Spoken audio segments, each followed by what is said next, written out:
so fortunate to have these aspiring leaders with us this afternoon, or this whole weekend, and for today, so let's thank them one more time.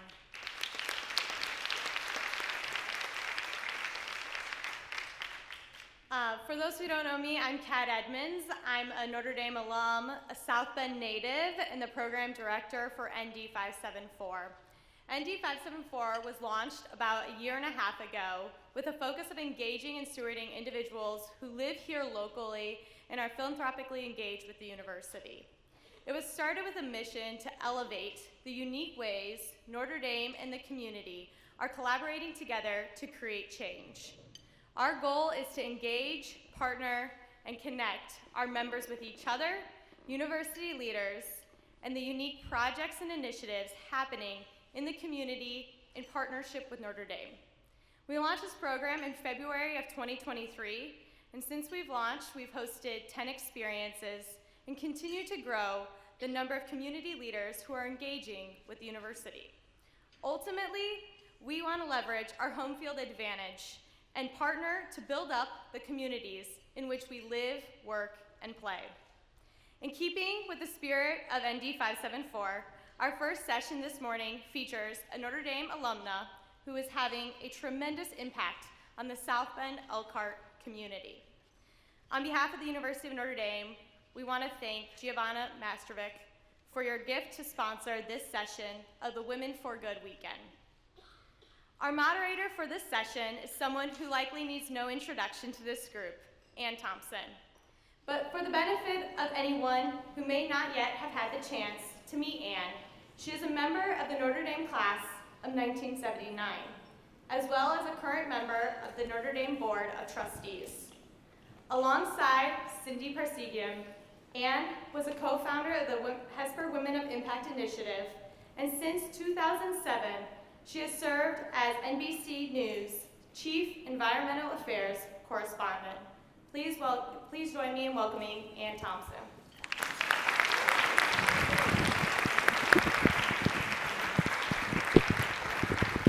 Our featured guest for this session, Dr. Kate Callahan, is a 2012 Notre Dame graduate who currently serves as Associate Director of the Memorial Family Medicine Residency Program in South Bend.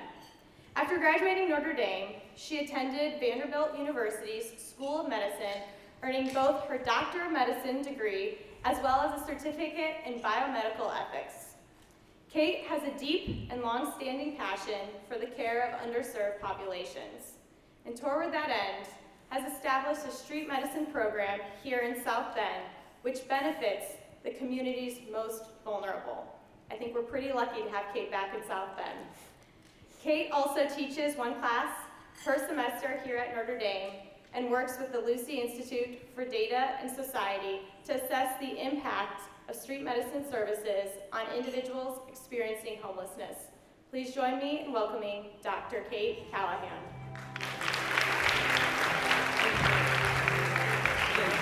Thank you so much.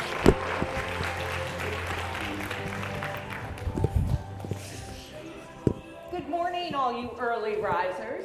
You all look marvelous. Not too much dancing at the linebacker last night.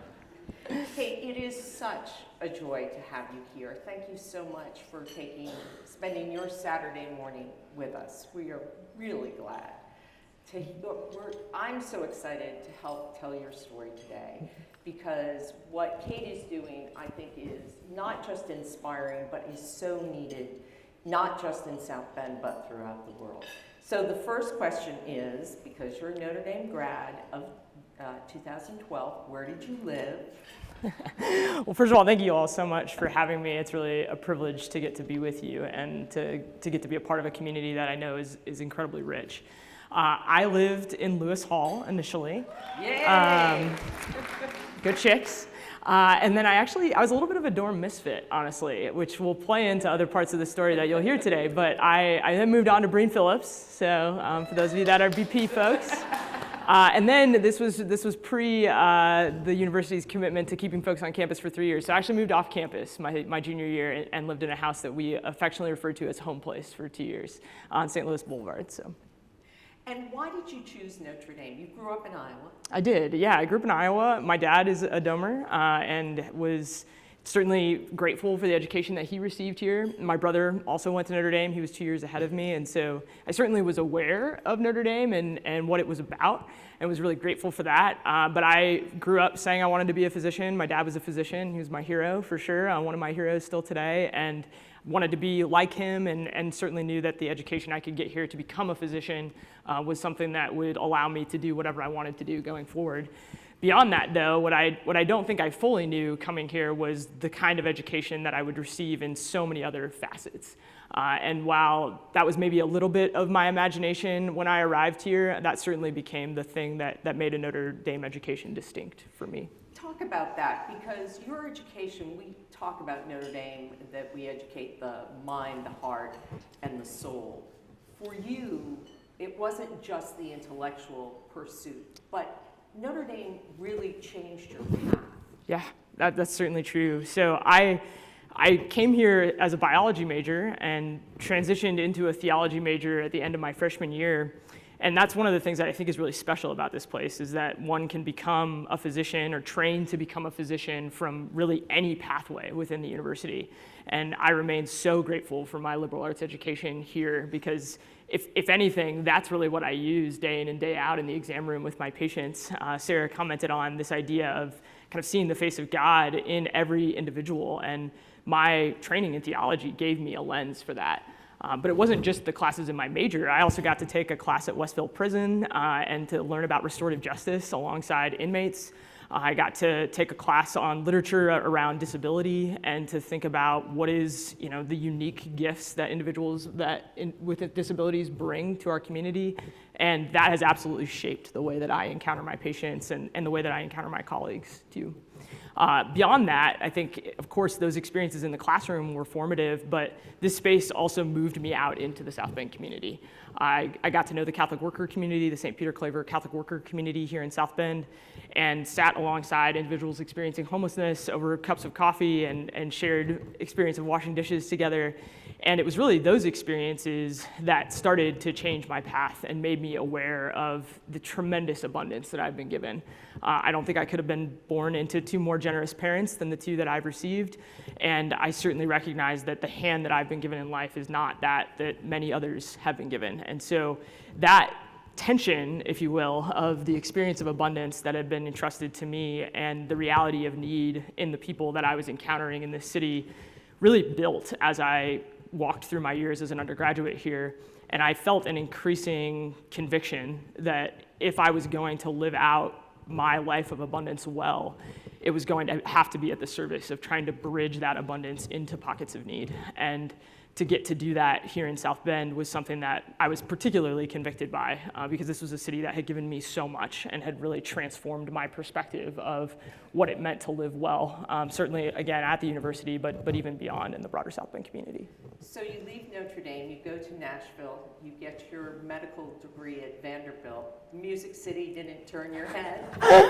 Music City is great. They have a little too much traffic for me, I'm gonna be honest. But certainly had a really formative experience there. One of the things that I think marks Notre Dame, and one of the reasons why I think this Aspiring Leader program is so tremendous, is mentorship. I've certainly benefited from so much detailed, in-depth, intentional mentorship throughout my time in undergraduate and beyond, and Vanderbilt certainly gave me that too. But somewhere along the line, I'm not exactly sure when it happened, South Bend became the place that I would get homesick for. I can still remember standing in O'Hare Airport, looking at the departure board for South Bend and thinking to myself, there's literally nowhere else I would rather be going. And a lot of people would say I was crazy for thinking that. But, and I think, home is an interesting word. Home is a place, but it's also people and its experiences. And when I think about what South Bend represents to me, is that it holds tremendous opportunities. And those opportunities are particularly opportunities to be transformed and to participate in transformation. And I think this university is about that. And because of this university, it allows huge-hearted people to come to know South Bend.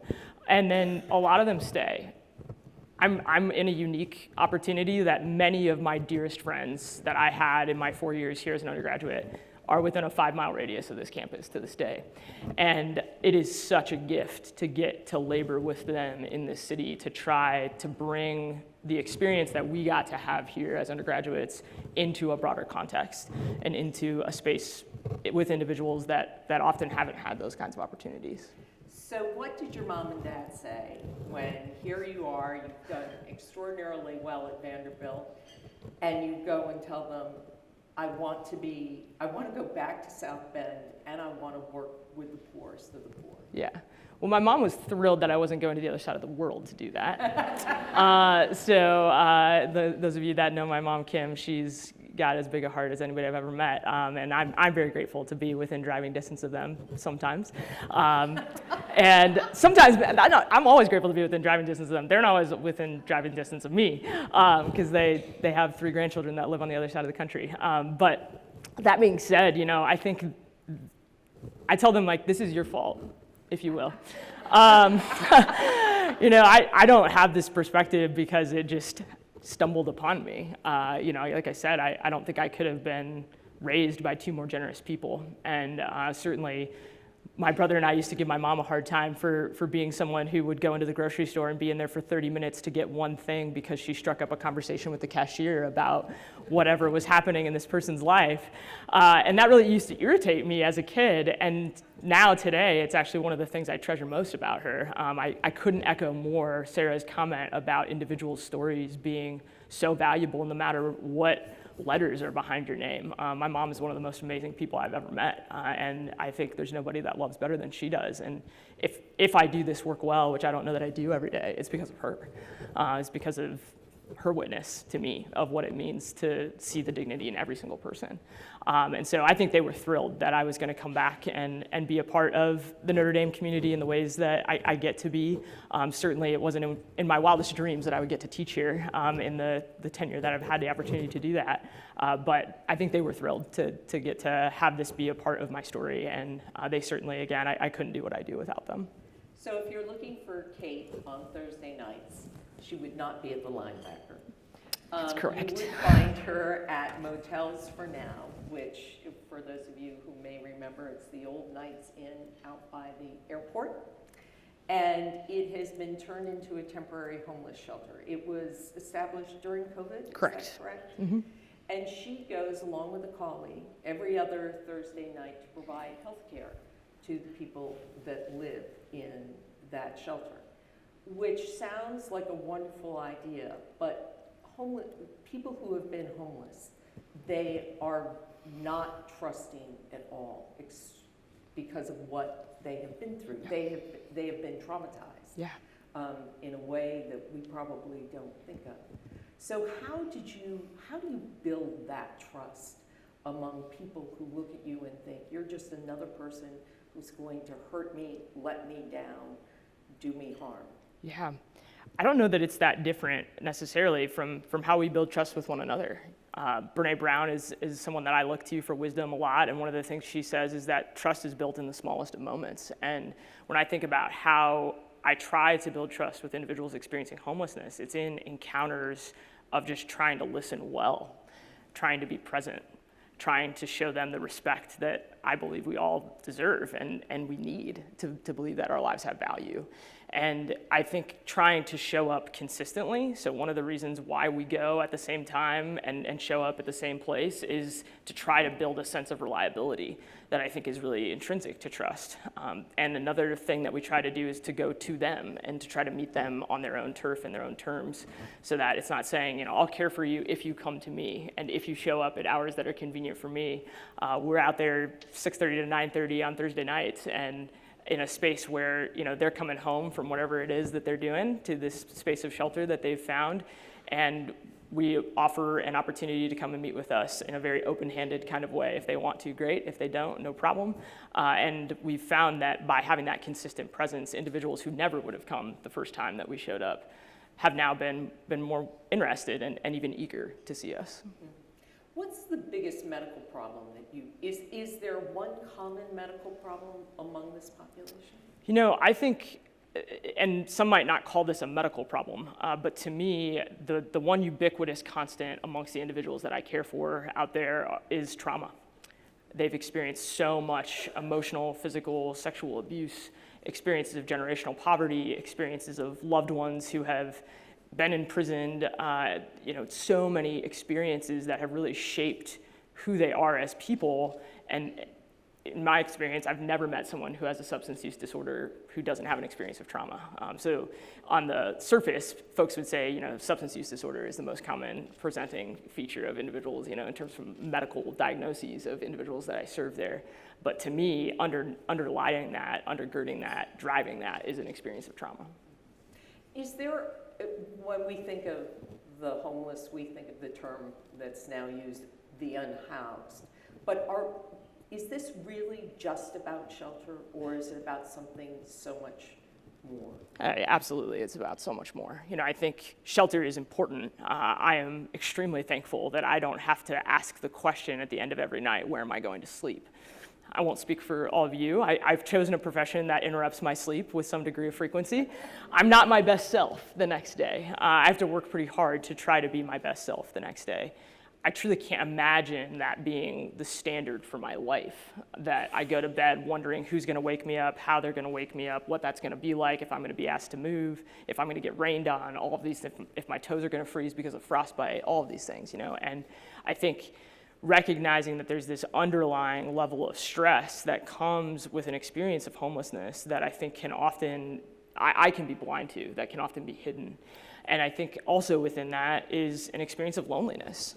I would argue loneliness is a pretty pervasive experience in the world, but certainly for someone who faces so much stigma because of the fact that they don't have a place to live at night, that experience of loneliness is only exacerbated. And so again, one of the things that we try to do, as you mentioned, of building trust is just to build relationships, to try to address not only the material poverty of homelessness, but also the relational poverty that is so often a part of this experience. And it's so easy to talk, to use sort of that broad brush and say the homeless, but these are individuals. That's right. With life stories. So tell us, who are some of the people, bring us into that clinic, who are some of the people you treat? Yeah, so I think one story I'll tell you, since we've been talking a lot about trauma, and forgive me if this is triggering for anyone, but one of the gentlemen that I got to sit across from this winter, I was just talking with him about a variety of different things. He was having some musculoskeletal injuries, he had some knee pain that we were trying to work on. He was finding scrap metal and trying to piece things together to work on a couple of projects. And as I was sitting and talking with him, one of the things that he said was after a while, after we had addressed some of these other concerns, kind of more superficial, if you will, concerns, he said, and obviously my other concern is that I use meth almost every day. I was like, well, tell me a little bit more about that. And as he shared his story with me, he named that when he was 10 or 11 years old, his parents were providing cocaine for a wide number of people, and he was tasked with being part of the preparation process for getting that cocaine ready for individuals that would show up at his house to pay for this, that would ultimately be the income that his family would live on. And a couple of his friends came over one day as he was working on this, and he tried to be really clear with them, like, don't touch any of this, certainly don't put any of it in your mouth. And despite all of that, one thing led to another, and both of these individuals ended up overdosing on cocaine and dying. And at 10 or 11 years old, this guy lost two of his closest friends in a set of circumstances that were totally out of his control.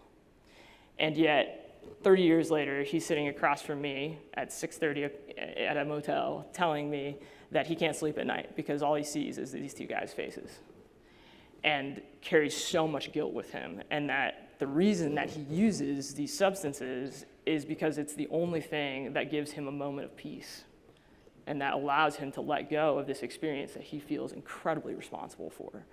And then also named to me, I've, through the course of any number of things, lost pretty much every relationship that is of value to me. And using meth gives me an experience of belonging that I've lost in the rest of this world. And I tell that story because I remember sitting across from him and thinking, wow, one, I don't think we appreciate this part of substance use disorder in our world. And two, I also long for belonging. And I'm really not that different from this guy. I grew up in a very different home, and I had a really different hand given to me in life. But I have no idea if my path would look even remotely different from his, if it would even be half as good as his, frankly, if I had been given the hand that he has been given. And so I think, again, as you said, right, homelessness is not just a universal idea. It's people. These are people. This is individuals who carry the same trace of value, the same trace of the face of God that every single person in this room has. And I think getting to show up and hear their stories is just an ever humbling experience. I hope that my patients get half as much out of those encounters as I do when I show up there. What do you do in a situation like that? I mean, somebody has just told you this incredible story of how their life was changed by a horrific act that they had no control over. They're finding relief in substance abuse. As a doctor, what do you do in that moment?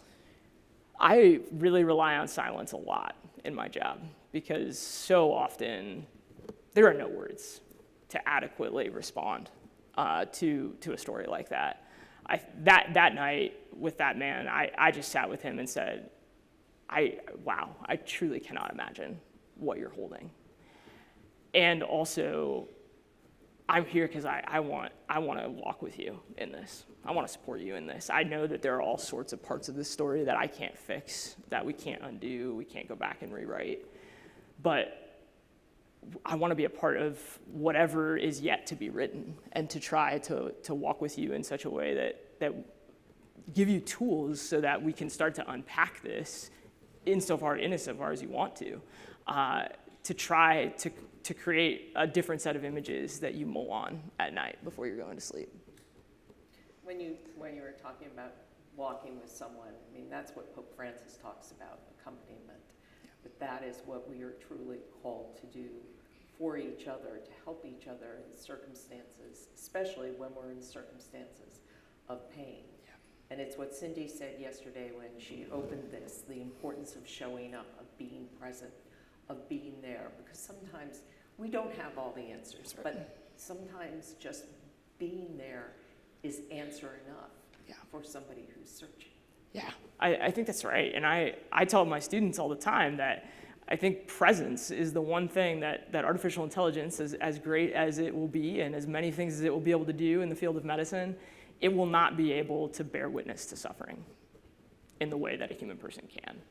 And I think that is what I seek to bring to the work of medicine. That's what I hope my students who will go on to become clinicians and helping professionals in any number of areas throughout the world, that they will seek to bring that presence, because that is the ingredient that really facilitates healing in the world. So what is the class that you teach here at Notre Dame? So I get to teach two classes in the Hillebrand Center for Compassionate Care in Medicine, and the first is on the neuroscience of compassion and clinician well-being, and the second is a course called Spiritualities of Caring that looks at the intersection of spirituality and medicine and how one's sense of purpose and meaning-making can really fuel them in the work, in helping work, whatever helping work they want to do in the future. And you are also using, aside from this outreach, you're also gathering research on how going to, for example, Motels for Now impacts the number of emergency visits that homeless, or the number, if I can talk, the number of visits to an emergency room that homeless people make. Tell us about that research. Yeah, so Natalie Christensen, one of our aspiring leaders here, has been instrumental in that work. So we got a grant with the Lucy Institute, us and the folks over at Motels for Now, the staff over there, to do this work of looking at ER utilization. So we certainly know that individuals who are experiencing homelessness access the emergency department fourfold as many times as the general populace. Which, as I'm sure comes as no surprise to you, results in fragmented care and inadequate care, and in the midst of that, really perpetuates many problems that could be addressed if we were doing this at a more appropriate level of care in a continuity type fashion. And so we've started to crunch those numbers, looking at how many ER department visits did a patient have in the year prior to their first encounter with us, with Street Medicine South Bend, and how many ER visits did they have in the year following their first encounter with us. We just started this work in December of 2022, so we haven't finished all of that yet for our first year of patients. But I can share with you a couple of case studies. So one gentleman accessed the emergency department 26 times in the year prior to his first visit with us. In the year following his first visit with us, he only accessed the emergency department once. Wow. And I can tell you that the work that we've done, we've seen over 200 people at this point, and that has cost less than $6,000 to care for those 200 individuals. And what would it cost if they had gone to the emergency room? right. Yeah. Black box. I don't know. That's a tough thing to put a price tag on. But I can tell you, it would be far more than $6,000. Yeah, a lot more. A lot more. So we were talking when we had a conversation last week, and I said, one of the things that I find difficult, I live in New York City, and COVID has really laid bare the homeless problem in New York City in a way, and especially in Manhattan, that has really been shocking. And I always think, what should I do? And I'm inconsistent. Some days I give people money. Some days I walk by. Some days I just say hello. I'm never consistent. So as someone who's there on the front lines all the time, what's the best thing all of us can do when we encounter a homeless person on the street, no matter where you live? Yeah, I really appreciate that question, and I'll be the first to tell you too, I don't think I've arrived here. I certainly have any number of encounters throughout my day, whether I'm here in South Bend or I'm traveling with individuals experiencing homelessness, that I wonder, did I do the right thing? Could I have done more? Should I have done more? But a few things that I try to do always are, one, just to look people in the eye and to say hello, in the same way that I would say good morning if I was out for a run and I passed someone. But to just try to recognize that this is a fellow human being here, and how do I acknowledge their humanity in a way that hopefully conveys value just in saying hello. For people that I see regularly, I try to learn their names and to say hello and call them by name when I walk by. Again, in an effort to try to convey, like, I see you and I want to be in relationship with you. You're my neighbor. How do I build a kind of neighborly connection with you? And then I think kind of bigger things, or more broadly, I get to frequent any number of wonderful restaurants. And if I don't finish an appetizer or I don't finish half of my meal, I box that up and I walk out the door and I find the first person I see and I say, hey, like, I certainly ate off of this, but I have half a meal here. Would you have interest in having this? Can I give this to you? And that's something that, again, as I live in that tension of abundance and need, that's one of those ways that I seek to bridge that. I think if I have a little bit more time and somebody is saying, I'm hungry, I take them to a restaurant and say, hey, buy whatever you want. Let me treat you to a meal. And then I think, even just in terms of how we consume, there are companies like Bombas. Bombas is a company that if every pair of socks that you buy, they give away a pair of socks. I can attest to the truth that is actually true. I've got like 1,000 pairs of Bombas socks in my garage right now. Because they were given to me to give out to folks experiencing homelessness. And so, as we think about how we invest in the economy, right? How do we support companies that are seeking to leverage their abundance into places of need, and really investing in those places and committing to them. And I buy Bombas socks. So like when I put my Bombas socks on in the morning, I think about the person that got the other pair, and try to just take a moment to pray for them and to say, man, I hope that person experiences the dignity that they have intrinsically today. Mm-hmm. My sister bought us all Bombas socks for Christmas, a little Christmas gift, and I think it's wonderful. And now they're doing underwear. Yeah. Yeah. Yep. It's pretty extraordinary.